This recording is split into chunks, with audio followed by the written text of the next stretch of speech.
Assalamualaikum warahmatullahi wabarakatuh. Perkenalkan, nama saya Dewi Ayu Sukmawati Sugianto. Saya dari program studi pendidikan guru sekolah dasar. Kali ini saya akan membuat tentang video pembelajaran materi karya tulis ilmiah. Karya tulis ilmiah. Dalam penulisan karya tulis ilmiah, kita akan mempelajari 4 materi dalam penulisan karya tulis ilmiah. Yang pertama adalah konsep dasar karya tulis ilmiah. Yang kedua adalah tahapan penulisan karya tulis ilmiah. Yang ketiga ada sistematika dalam penulisan karya tulis ilmiah.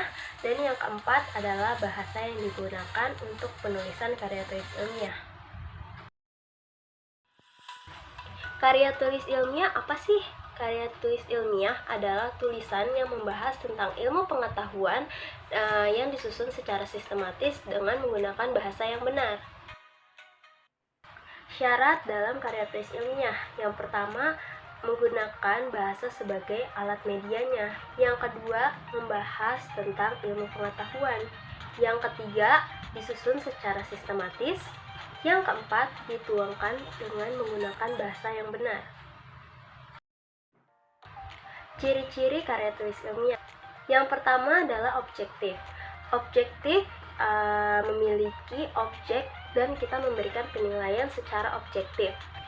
Yang kedua, faktual, berdasarkan fakta yang dapat dipertanggungjawabkan.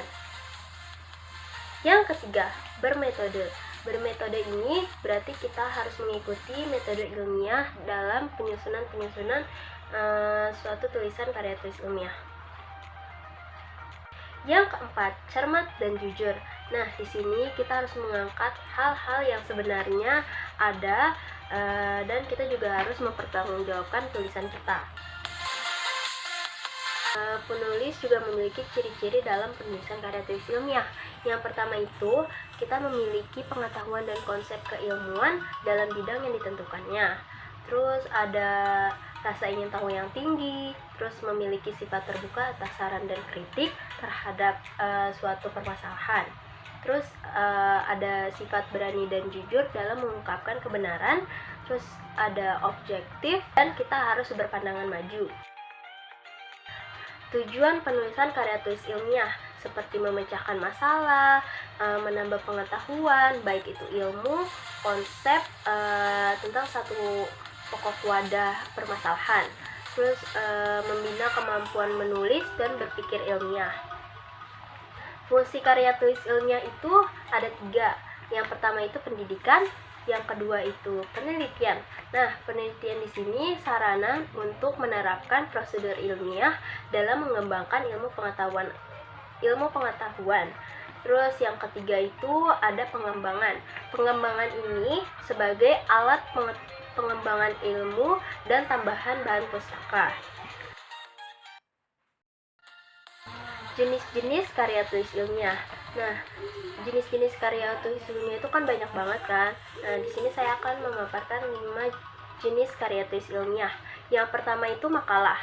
Makalah adalah karya yang berisi ide berdasarkan pada studi pustaka atau kajian lapangan sebagai syarat penyelesaian suatu tugas pada suatu mata kuliah.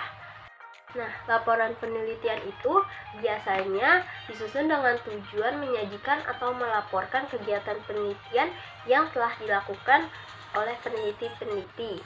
Terus yang ketiga ada skripsi. Skripsi ini termaksud karya tulis ilmiah yang resmi yang membahas permasalahan dalam berbagai bidang tertentu. Keempat ada tesis. Tesis juga suatu karya tulis ilmiah yang resmi yang berfokus pada pengujian teori yang telah ada dalam satu disiplin ilmu. Terus yang kelima, disertasi. Nah, di disertasi ia memiliki karakteristik seperti fokus pada penemuan baru dalam disiplin ilmu, terus fokus pada pengembangan prinsip-prinsip teori yang telah ada, terus mengembangkan model-model baru yang diuji di lapangan. Kan penulisan karya tulis ilmiah itu harus disusun secara sistematis. Pertama itu ada tahapan persiapan, yang kedua ada tahapan pengumpulan data, yang ketiga ada tahap analisis data, yang keempat ada tahap penyusunan draft laporan, yang kelima tahap perbaikan dan pengeditan, dan yang keenam ada tahap pelaporan. Persiapan ini dia terbagi lagi menjadi 5, seperti kita pemilihan topik. Pemilihan topik ini kita harus dikuasai permasalahan yang akan kita tulis, terus bersifat atau permasalahannya itu harus baru, terus menarik dan dapat bermanfaat untuk pembaca. Terus ada pembatasan topik, terus ada pengumpulan pustaka, ada penentuan tujuan dan maksud.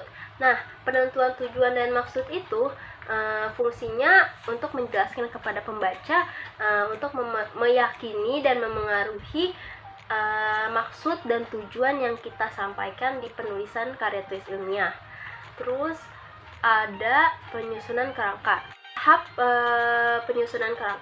penyusunan kerangka ini yang dimaksud merumuskan topik yang udah jelas, terus kita mengevaluasi semua topik yang telah tercatat.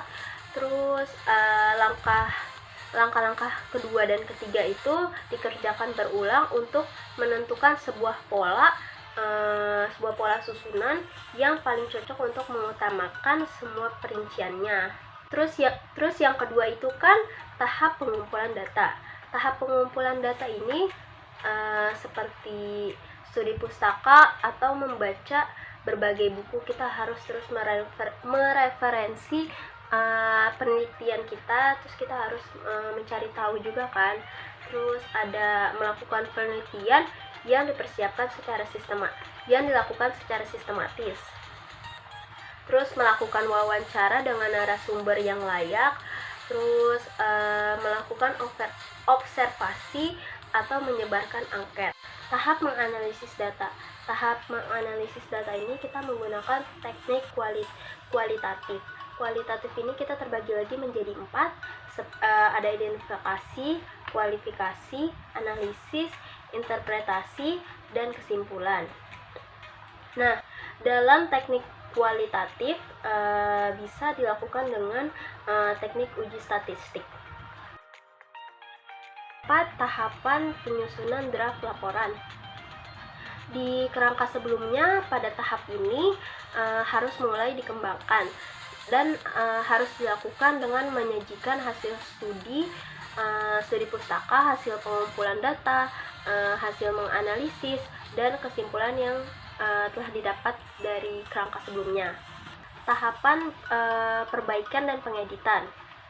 Nah, dalam penulisan suatu karya tulis ilmiah, hasil penulisan sebaiknya diedit dan direvisi untuk memperbaiki isi tulisannya.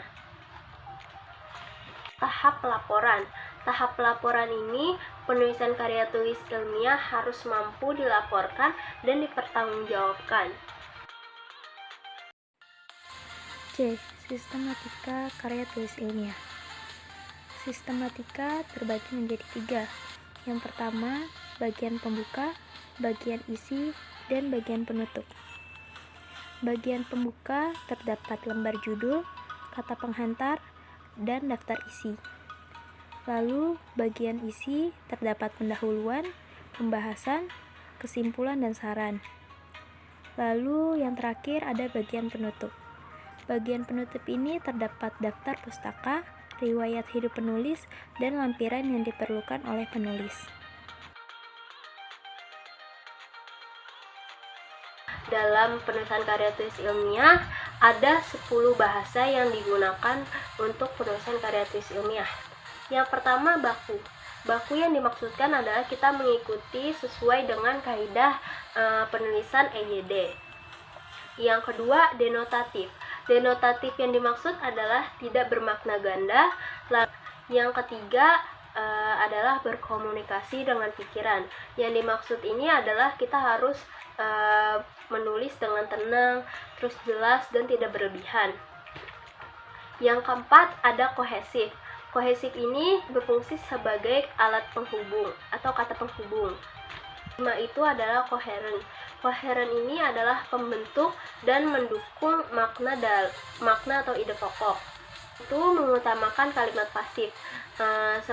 Kalimat pasif ini digunakan sebagai penelitian di laboratorium. 7 ada konsisten. Dalam penulisan suatu karya tulis ilmiah, kita tidak boleh menggunakan kalimat singkatan atau ejaan dan sebagainya. Lalu ada logis.